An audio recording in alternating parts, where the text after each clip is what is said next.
Octobre Rose Portuaire, ensemble, on va plus loin. C'est sous ce thème que la Société gabonaise d'entreposage de produits pétroliers a organisé ce jeudi dans la commune d'Ovando une campagne de sensibilisation sur les cancers féminins dans le cadre de ses activités sociales.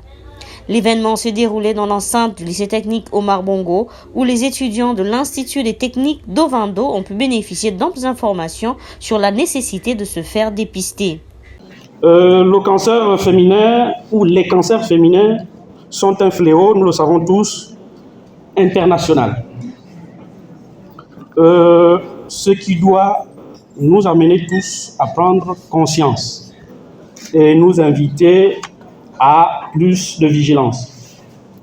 C'est pourquoi votre sollicitation pour abriter cette séance de sensibilisation nous interpelle et nous va droit au cœur.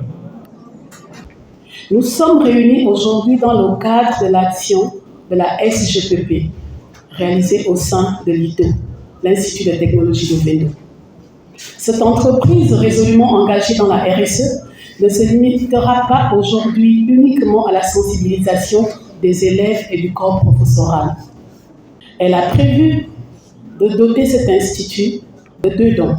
Un destiné à l'infirmerie, constitué de médicaments, et un autre don constitué d'équipements sportifs, constitué de maillots et de ballons. Mais également, cette société résolument engagée dans les actions sociales, a prévu également, dans le cadre du dépistage, de mettre une sage-femme à la disposition de l'infirmerie de l'ITO pour dépister les femmes volontaires à partir d'aujourd'hui, samedi, jusqu'à lundi.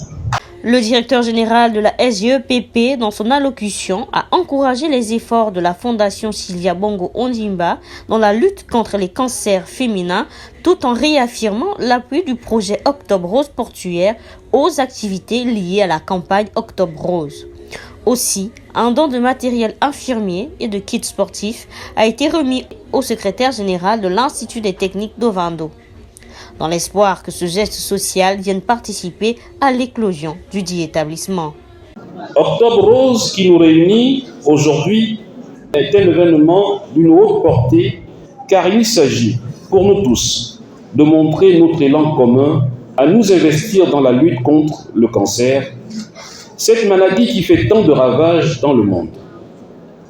C'est un honneur et un devoir de vous compter parmi les acteurs de cette lutte dans le cadre du projet Octobre Rose Portuaire. En effet, cette seconde édition de la communauté portuaire vient en soutien à la lutte menée par la première dame du Gabon, Madame Sylvia Bongo Ondimba. À ce propos, il nous souviendra que nous avons eu l'opportunité de visiter la maison d'Alice au cours de cette année. Et nous avons découvert que les actions entreprises par la Fondation Sylvia Bongo Ondimba vont au-delà de l'accueil et des soins médicaux des malades du cancer. C'est une prise en charge globale sur tous les plans de la personne humaine. Nous pouvons donc encourager à juste titre ces actions. Monsieur le secrétaire général représentant le directeur général de l'ITO, recevez l'expression de notre encouragement quant à votre positionnement dans la lutte contre les cancers féminins en nous accueillant au sein de votre établissement et en donnant l'opportunité à vos étudiantes de rentrer dans le processus de prévention contre cette maladie. Cette année, la lutte contre les cancers féminins, qui est placée sous le thème de la vie saine, met un accent particulier sur l'importance de pratiquer régulièrement une activité physique et d'avoir une alimentation saine afin de réduire le risque de maladie. Une fois de plus, je tiens à exprimer le soutien total de la SGPP au projet Octobre Rose Portuaire en prenant toute la mesure de l'importance de la question des cancers féminins et de leur morbidité certaine si la patiente n'est pas prise en charge assez tôt. Il faut dire que le docteur Lin n'y est pas allé d'une main morte dans sa présentation des signes d'alerte de cancer chez les deux genres. J'étais conviée par les sociétés portuaires pour faire une sensibilisation, une communication sur les cancers au féminin. Mais comme je l'ai bien dit dans mon propos, les cancers ne concernent pas que les femmes, parce que le cancer du sein aussi concerne l'homme. On a jusqu'à 2% des cancers de sein chez l'homme. Et quand on parle de cancer du col de l'utérus, c'est un cancer qui est transmissible par voie sexuelle, jusqu'à 70% des cas. Et donc, il y a le cancer du pénis chez l'homme. Donc, ce matin, je suis venue édifier la gente féminine et la gente masculine sur la réalité du cancer au Gabon, notamment à l'Institut de cancérologie avec nos différents cas, et dire qu'il y a des facteurs de risque, des symptômes, et il faut se faire dépister pour, in fine, freiner cette pathologie. On doit mettre l'accent sur la jeunesse aujourd'hui parce que l'histoire naturelle du cancer nous dit qu'il faut 10 ans pour que le premier symptôme apparaisse. Et donc, du coup, c'est la jeune fille, le jeune garçon qu'on doit sensibiliser parce que s'il a 20 ans aujourd'hui, vous allez comprendre avec moi, c'est à 35, 40 ans que les premiers signes vont apparaître. D'où l'intérêt de se faire dépister, plutôt que d'attendre les premiers signes pour courir vers le gynéco ou un spécialiste oncologue comme moi et qui sera tardif parce qu'on aura déjà la gravité du cancer. Parce que, in fine, quand on a le premier signe, quand on a le deuxième signe, on est pour la plupart du temps dans les stades métastatiques. Entre exposés et témoignages, les étudiants ont eu du contenu pour en savoir davantage sur les dangers d'une prise en charge tardive. Nous devons surveiller nos seins à chaque fois. Il y a plusieurs symptômes, par des boules ou bien par encore les seins orangés ou bien un peu certaines choses en tout cas.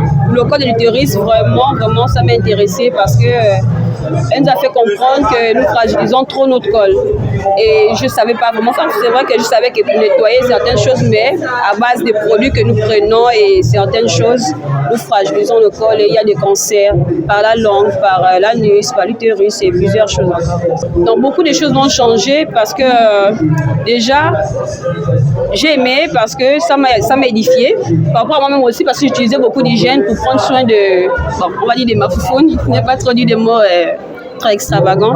J'utilisais trop de produits et cela m'a vraiment gratifié que je ne dois plus trop utiliser des produits et aller me faire dépister. Vraiment, j'ai envie d'aller me faire dépister et savoir vraiment quelle est ma position et mon statut dans la santé.